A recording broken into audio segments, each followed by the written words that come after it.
In Operation Crime and Justice, several arrests in a human smuggling and child labor trafficking investigation centered around this restaurant in Smithville. Investigators say 4 children were smuggled into the U.S., then forced to work there to pay off their debt.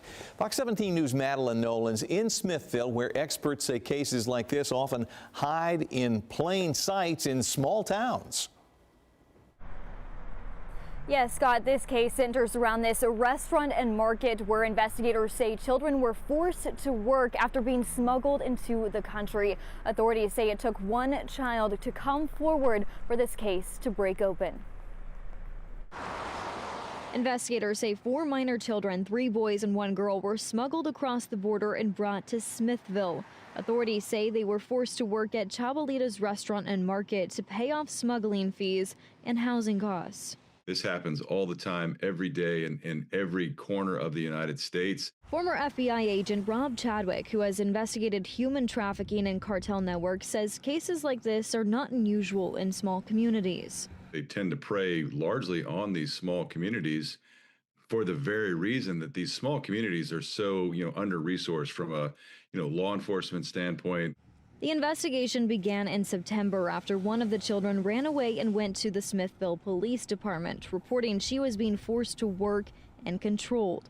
Officers later found 3 other children living alone without adult supervision at a home on West Broad Street. All 4 were taken into state custody and released to the Tennessee Department of Children's Services.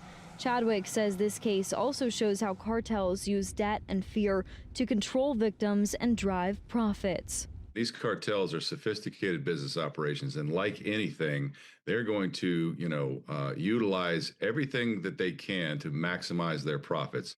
On Thursday, a joint operation involving local police, the DeKalb County Sheriff, the TBI, ICE, and Homeland Security led to arrests. 18-year-old Joshua Hernandez-Morales is charged with trafficking for forced labor or services.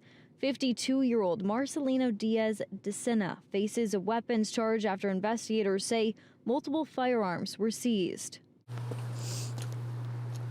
Thursday, I tried to see whether the restaurant and market were still operating. When I went by the market and asked to speak with someone, I was told no one would comment. A sign on the restaurant door said it was closed today only due to maintenance.